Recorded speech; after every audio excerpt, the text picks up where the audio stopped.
नमस्कार, मैं ज्योति निषाद। चलिए बढ़ते हैं खबरों की और बुलेटिन की शुरुआत करेंगे बड़ी खबर के साथ। हरियाणा में आज से सीईटी की परीक्षा आज और कल होगी। सीईटी की परीक्षा 2 शिफ्ट में होगी। सीईटी की परीक्षा सुबह 10 से 11:45 बजे में पहली शिफ्ट, दोपहर 3:15 से दूसरी शिफ्ट। परीक्षा केंद्र पर सुरक्षा के कड़े इंतजाम किए गए। सीईटी परीक्षा को लेकर भेजा जा रहा है जांच के बाद अंदर। बता दें कि सीईटी की परीक्षा शुरू हो गई है, जहां पर 2 शिफ्टों में ये परीक्षा कराई जा रही है। पहली शिफ्ट 10 बजे से शुरू होगी और दूसरी शिफ्ट 3:15 पर शुरू होगी।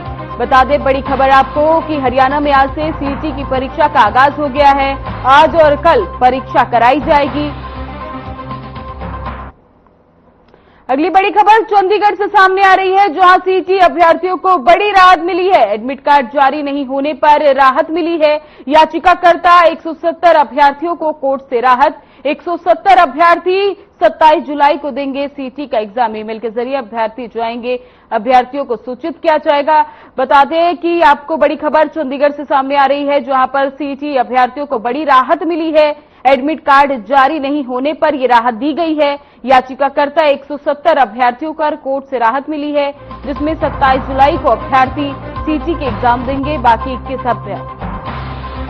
देखिए, कमीशन ने एक क्लियर तौर पे अपने रिप्लाई के अंदर कहा था कि हम इन लोगों को कंसीडर इसलिए नहीं करते कि इन्होंने अपना जो है पूरा प्रोसेस नहीं किया, एक्नॉलेजमेंट फॉर्म्स को इन्होंने अपलोड नहीं किया एज पर प्रोसेस। इनके हिसाब से वो मैंडेटरी था।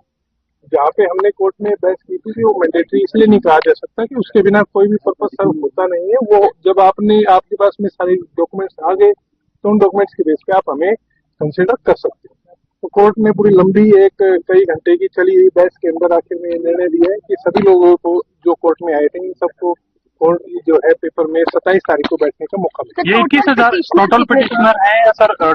टोटल जो कोर्ट में आई थिंक 170 के अराउंड होने चाहिए, रफ आइडिया।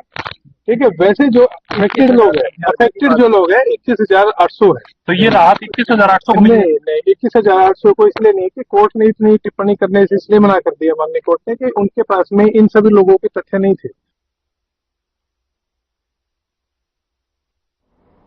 चंडीगढ़ के संत कबीर कुटीर में धूमधाम से तीज का महोत्सव मनाया गया। मुख्यमंत्री नायब सिंह सैनी ने प्रदेश भर से आई बहनों को शगुन की कैथली दी। महामहिम राज्यपाल की पत्नी मिश्रा घोष, हरियाणा राज्यपाल विकास परिषद की उपाध्यक्ष सुमन सैनी, कैबिनेट मंत्री और काफी महिलाओं ने भाग लिया।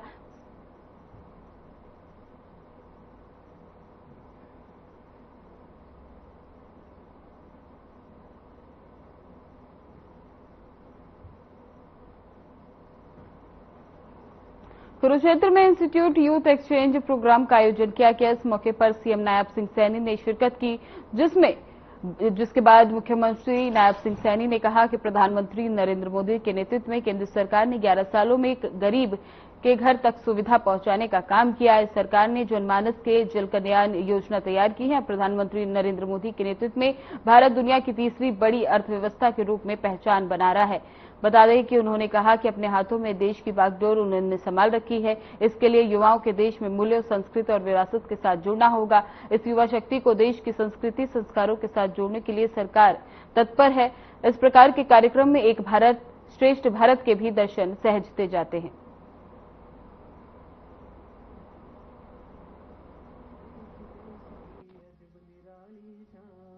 इंटरस्टेट यूथ एक्सचेंज प्रोग्राम में हमारे पूरे देश से हमारे प्रतिभागीगण, युवा साथीगण, उन सबका मैं यहाँ पर बहुत स्वागत करता हूँ, धन्यवाद करता हूँ, क्योंकि पिछले 3 दिनों से उन्होंने यहाँ पर रह करके कुरुक्षेत्र में एक दूसरे की संस्कृति, एक दूसरे की भाषा और एक दूसरे के कल्चर, सांस्कृतिक, तो उसको समझने का और नजदीक से जानने का इस प्रोग्राम के माध्यम से अवसर मिलता है।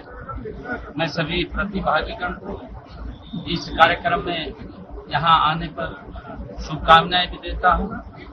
और क्योंकि ये इस प्रकार के कार्यक्रम है जिससे कि एक भारत श्रेष्ठ भारत, उसकी परिकल्पना जो देश के सशक्त प्रधानमंत्री नरेंद्र मोदी जी ने दी है, वो स्पष्ट रूप से झलकती है। कि हम एक दूसरे के विचारों को जानने का, उनकी भाषा को जानने का, उनकी संस्कृति को जानने का इसके माध्यम से अवसर मिलता है। और अनेकता में एकता, क्योंकि ये भारत विविधताओं से ये भरा हुआ भारत है। यहाँ अलग अलग कल्चर हैं, अलग अलग भाषाएं हैं। उनमें हम सब जब एक मंच के ऊपर इकट्ठे होते हैं तो हमें अनेकता में एकता, यही एक भारत श्रेष्ठ भारत की परिकल्पना है। मैं इस कार्यक्रम में पधारे सभी युवा साथियों का बहुत बहुत स्वागत और धन्यवाद। भाजपा कार्यकर्ता के बेटे की हत्या हो गई है शहीदों में, आपके पुराने कार्यकर्ता थे भाजपा के और डॉक्टर भी हैं, उनको लेकर देखिए उसका सारा संज्ञान लिया जा रहा है और जो भी विषय सामने आएगा और जो भी वो दोषी व्यक्ति है उनके खिलाफ कड़ी कार्रवाई की जाएगी। कोई बख्शने का सवाल नहीं। वोट को लेकर राहुल गांधी लगातार प्रधानमंत्री बन गए हैं सबसे लंबे समय के, इंदिरा गांधी जी के रिकॉर्ड को तोड़ते हुए पीछे। आज देखिए देश के यशस्वी प्रधानमंत्री नरेंद्र मोदी जी ने एक नया भारत, एक मजबूत भारत, एक सशक्त भारत इन 11 वर्षों में खड़ा करने का काम किया है। प्रधानमंत्री जी का जो संकल्प भी है कि भारत 2047 तक ये विकसित राष्ट्र बनेगा। और अगर हम 11 वर्षों में देखें, आदरणीय मोदी जी के नेतृत्व में इस भारत ने गरीब के घर तक सुविधा लेकर के पहुंचने का काम किया है। इन 11 वर्षों में नरेंद्र मोदी जी ने लोगों के जीवन को सरल सुगम करने का काम किया है। भारत माला के तहत देश को जोड़ने का काम आदरणीय मोदी जी ने किया है। और अगर हम देखें इन 11 वर्षों के अंदर 2014 से पहले ये भारत दुनिया की 11वीं आर्थिक शक्ति था और वो भी हिचकोले ले रही थी।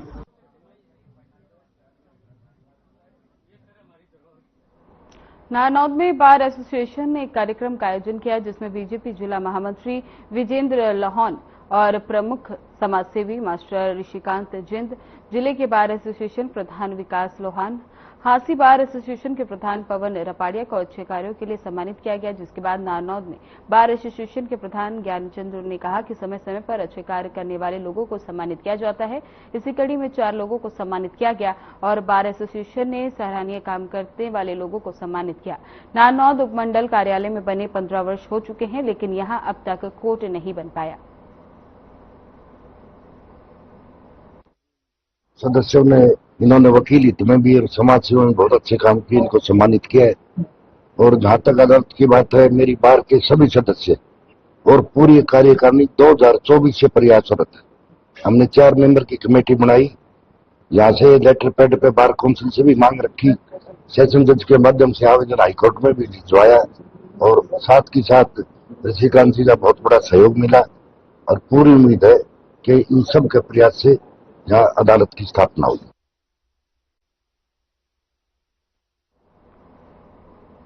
उपमंडल होडल में देव ट्रैक्टर पर थैलेसीमिया बच्चों के लिए रक्तदान शिविर का आयोजन किया गया। इस शिविर में 32 यूनिट तक खून इकट्ठा किया गया। इस शिविर का उद्देश्य क्षेत्र के विधायक हरेंद्र राम रतन ने किया, तो वहीं डीएसपी विवेक चौधरी और लोकेश पाठक ने रक्तदान कर रक्तदाताओं का हौसला बढ़ाया। विधायक ने कहा कि रक्तदान एक महादान है, ये सभी को करना चाहिए। महिलाओं ने भी इस शिविर में थैलेसीमिया बच्चों के लिए रक्तदान दिया। इस मौके पर 8वीं बार रक्तदान करने वाले समाजसेवी ने कहा कि हमें समय समय पर रक्तदान करते रहना चाहिए। हमारे द्वारा दिया गया रक्त किसी की जान के लिए।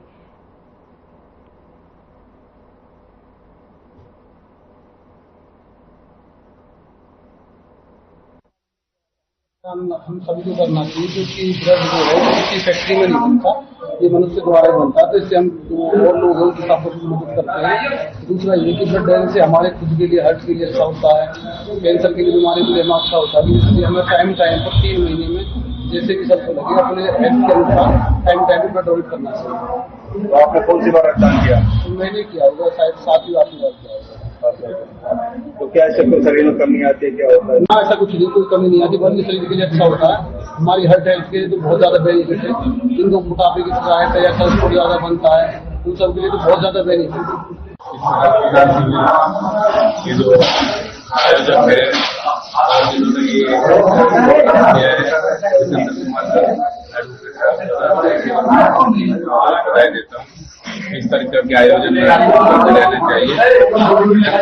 शिविर तो ऐसा शिविर है, इसके द्वारा अपना स्वास्थ्य तो ठीक रहता ही है और जो ब्लड डोनेट किया जाता है उससे बहुत जो हमारे परेशान लोग हैं या जिनके ब्लड की जरूरत होती है उनके जीवन के लिए जो है ना ये बहुत ही उपयोगी है और इस तरीके के ब्लड डोनेशन कैंप करते रहने चाहिए और ज्यादा से ज्यादा लोगों को इसमें मोटिवेट करना चाहिए।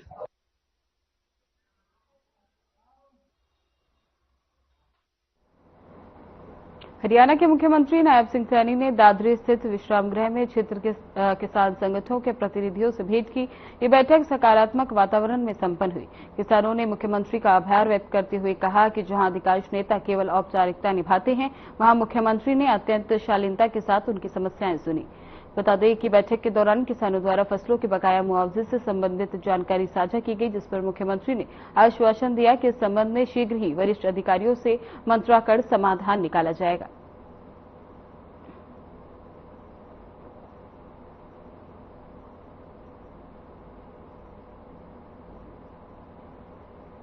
हरियाणा के मुख्यमंत्री नायब सिंह सैनी ने बड़ा विधानसभा के क्षेत्र के लिए घोषणाओं का पिटारा खोलते हुए कहा कि बड़ाड़ा विधानसभा क्षेत्र में मकानों के ऊपर से गुजर रही हाई टेंशन तारों को बिजली विभाग द्वारा हटवाया जाएगा। इसके लिए 3 करोड़ रुपए की राशि बिजली विभाग को दी जाएगी। सारा खर्च सरकार करेगी। इसके अलावा भूमि उपलब्ध होने पर अनाज मंडी स्थापित करने और गांव झोझू कला में महाग्राम योजना के शामिल करने की भी सीएम ने घोषणा की।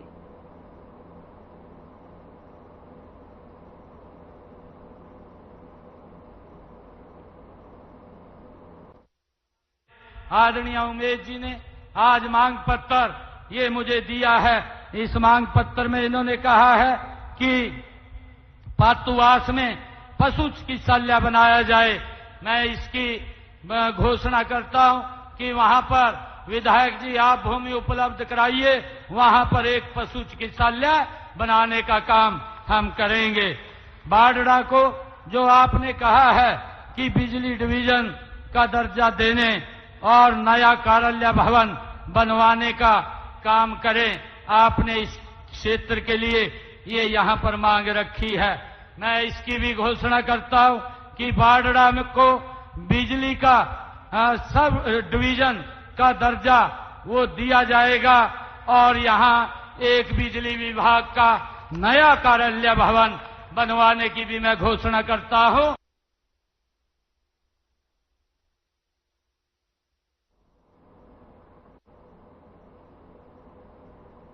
बीजेपी सरकार में बिना खर्ची पर्ची के युवाओं को नौकरी मिल रही है। श्रम मंत्री अनिल विज हरियाणा और बता दें कि उन्होंने कहा कि सरकार द्वारा अधिनियमित सेवा सुरक्षा कानून 2024 के अंतर्गत नगर पालिका अंबाला सदर के 47 कर्मचारियों को रोजगार गारंटी के प्रमाण पत्र दिए जा रहे थे। रोजगार गारंटी प्रमाण पत्र वाले लोगों को बधाई देते हुए उन्होंने कहा कि सभी लोगों का भविष्य जहां सुरक्षित होगा, वहां 56 वर्षों तक अपनी सेवाएं नगर परिषद में दे सकेंगे। उपराष्ट्रपति के जगदीप धनखड़ के इस्तीफे को लेकर विपक्ष लगातार राजनीति कर रहा है और कह रहा है कि एक सम्मानजनक विदाई इस पद पर होनी चाहिए थी। इंदिरा गांधी जी का जो समय रहा है इस देश में सबसे दुर्भाग्यपूर्ण समय रहा है।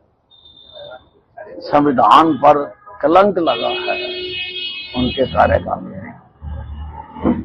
उन्होंने संविधान को पैरों तले रौंद कर आज कांग्रेस जन जिस संविधान की पुस्तिका हाथ में उठा के बोलते हैं उसको उसने पैरों तले रौंदा था।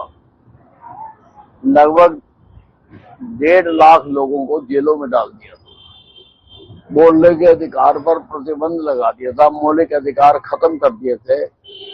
अखबारों पर सेंसरशिप लगा दी। और मोदी जी का जो कार्यकाल है ये गोल्डन पीरियड है। हिंदुस्तान आज गोल्डन पीरियड से गुजर रहा है। सारे विश्व में आज जितनी हिंदुस्तान की साख है आज से पहले किसी प्रधानमंत्री के समय में उतनी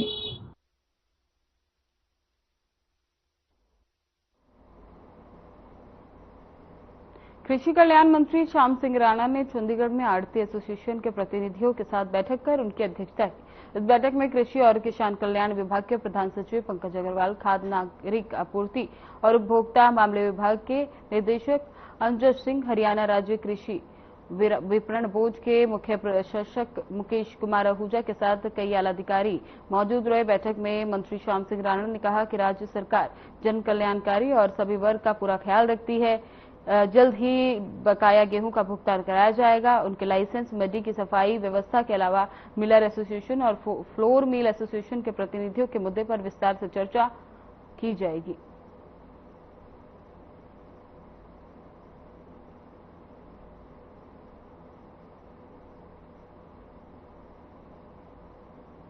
हरियाणा के जन स्वास्थ्य अभियंत्रिकी और लोक निर्माण मंत्री रणबीर गंगवा ने चंडीगढ़ सचिवालय में विभागीय अधिकारियों के साथ समीक्षा बैठक की। प्रदेश में चल रही विकास योजनाओं की प्रगति, कार्यों की गुणवत्ता और जन समस्याओं के समाधान पर चर्चा की। बैठक के दौरान अमृत योजना, मुख्यमंत्री घोषणा, जल निकासी, पेयजल आपूर्ति, सीवरेज जैसी व्यवस्थाओं और सफाई के कार्य पर जानकारी ली गई। इन सभी योजनाओं के तहत मंत्री ने निर्देश दिया कि निर्माण की गुणवत्ता में कोई समझौता नहीं किया जाएगा। उन्होंने अधिकारियों को चेताया कि मुख्यमंत्री घोषणाएं जनता से किए गए वादे हैं, जिसे समय पर पूरा करना जरूरी है। वहीं बनाए गए एसओपी को तुरंत लागू करें और उन्हें हर जिले में भेजने का निर्देश दिया और कहा कि कॉल्स को नजरअंदाज करना इससे हल नहीं है। विशेष ध्यान देने और जरूरत वाले क्षेत्रों में नई मशीनें उपलब्ध कराने को कहा। साथ ही जनता से जुड़ा हुआ है और इसलिए जन समस्याओं को, जन योजनाओं को जनता तक पहुंचाना प्रदेश की प्राथमिकता है।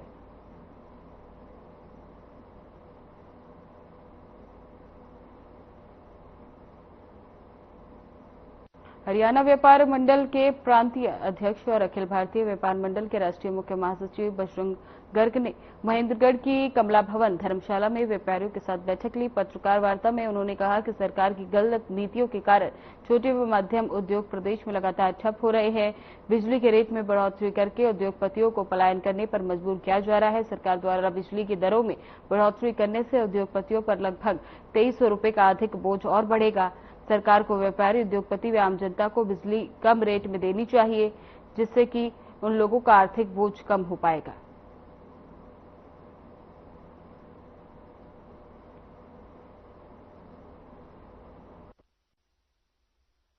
उसके अलावा आम जनता के छोटे छोटे जो घर है या बड़े घर है या मध्यम मकान है, सभी के ऊपर बिजली की दरों की बढ़ोतरी करके जनता पर आर्थिक बोझ डालने का काम सरकार ने किया है।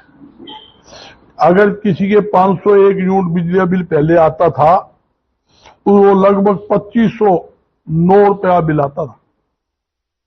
आज वो बिल आएगा 3800 से ज्यादा बिल बिजली का आएगा।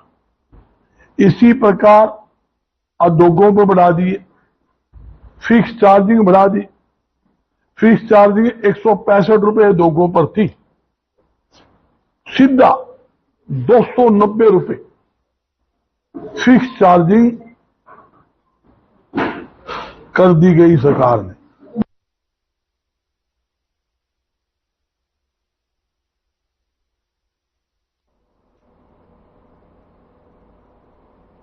हरियाणा में अब सभी जिलों में घर बनाना महंगा होने जा रहा है। राज्य सरकार ने 1 अगस्त से प्रदेश में नए कलेक्टोरेट लागू करने की बात कर ली है, जिसमें नई दरें लागू होने से हरियाणा में जमीन की खरीद फरोख्त महंगी हो जाएगी। नायब सरकार के सत्ता में आने के बाद ये पहला मौका होगा जब प्रदेश में कलेक्टोरेट की नई दरें लागू होंगी। प्रदेश में पिछले साल पहले लोकसभा और फिर विधानसभा चुनाव की आचार संहिता के चलते 1 दिसंबर को ही नए कलेक्टोरेट लागू किए जा सकते थे।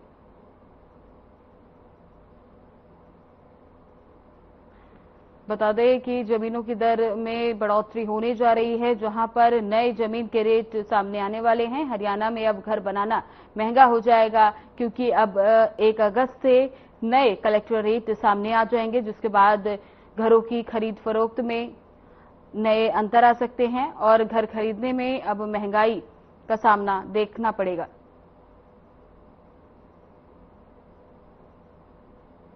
बता दें कि 1 अगस्त से हरियाणा में घरों की खरीद में जमीन के रेट में बढ़ोतरी देखी जाएगी। अब 1 अगस्त से नया कानून बनेगा, जिसमें कि नए कलेक्टर रेट बनाए जाएंगे इसकी वजह से हरियाणा में जमीन खरीद फरोख्त पर नए रेट सामने आएंगे।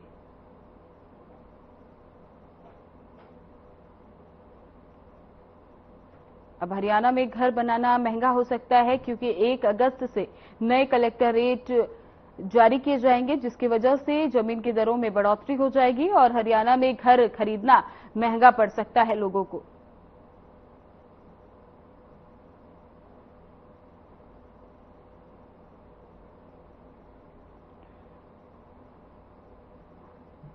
महेंद्रगढ़ में भारी संख्या में लोग इकट्ठा हुए और एसडीएम अनिल कुमार का तबादला रद्द करने की मांग को लेकर जोरदार प्रदर्शन किया।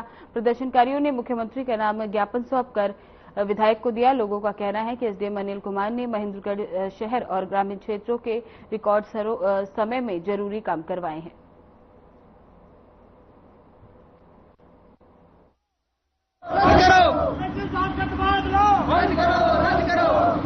हमारी मांग ये है कि अनिल कुमार एसडीएम साहब का तबादला कर दिया। ये गलत है। जिन्होंने महेंद्रगढ़ को स्वच्छ और जितना भी अतिक्रमण कर रखा था उनको सब मुक्त कराया है और एसडीएम साहब एक बहुत ही क्या अच्छे ईमानदार अधिकारी है।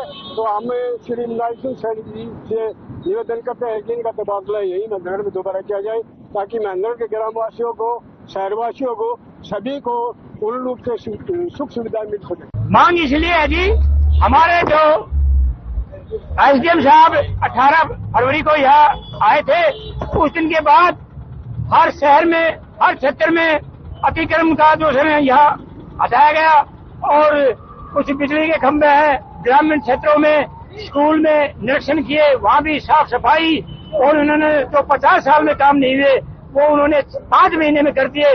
हम ये चाहते हैं जो कार्य अब महेंद्रगढ़ प्रगति पे है उनको पूरा जब तक नहीं हो, इसका तबादला यहाँ से नहीं होना चाहिए। महेंद्रगढ़ हमेशा पिछड़ा माना गया, इसलिए माना गया क्योंकि हमें यहाँ काम करने वाला, जैसे हमारे एसडीएम साहब आए, जब भी कोई काम करने वाला अधिकारी आ जाता तो उसे टिकने नहीं दिया जाता। लेकिन इस समय हमारी सरकार है, जनता की सरकार है, जनता के हित के लिए काम करेंगे और माननीय मुख्यमंत्री महोदय से हमें पूरी उम्मीद ही नहीं पूरी आशा है कि हमें सिर्फ अपनी बात को पहुँचाना है और जैसे ही हमारी बात उन तक पहुँचेगी और वो हम आप सबका माध्यम ले रहे हैं, बात पहुँची तो एसडीएम साहब यहाँ रुकेंगे। आपके पास 1 मिनट हो तो थोड़ा भ्रमण कीजिए। महेंद्रगढ़ की दशा और दिशा आप देख रहे हैं किस तरह से बदल रही है। अगर हमें ये बदलती दिशा चाहिए तो हमें एसडीएम साहब चाहिए। आपके सामने नहीं पहुंचा हूं और कितने पूर्व सैनिक जिनकी भावना देश के प्रति, कितनी श्रद्धा और विश्वास, कितने हालातों में देश की रक्षा सुरक्षा के लिए पूरा जीवन उन्होंने लगाया। इसके साथ बहुत सारे किसान भी हैं, मजदूर भी हैं, व्यापारी भी हैं, आर्य समाज के लोग भी हैं, पतंजलि के भी हैं और अनहद ग्रुप के भी काफी महिलाएं बड़ी संख्या में माननीय मुख्यमंत्री जी से निवेदन करने के लिए एक ज्ञापन लेकर आए हैं। ऐसा 40 साल के दौरान पहला एक अधिकारी महेंद्रगढ़ में ऐसा आया जो एक बढ़ चढ़कर बहुत मेहनत और ईमानदारी से इस शहर की कायाकल्प करने के लिए दिन और रात मेहनत की है। चाहे इंक्रोचमेंट की बात हो, चाहे विकास की बात हो, चाहे ग्रीनरी की बात हो, चाहे लोगों। फिलहाल बुलेटिन में बस इतना ही। अब वक्त हो चला है डॉक्टर राकेश गुप्ता के साथ खास कार्यक्रम प्लस माइनस का। नमस्कार।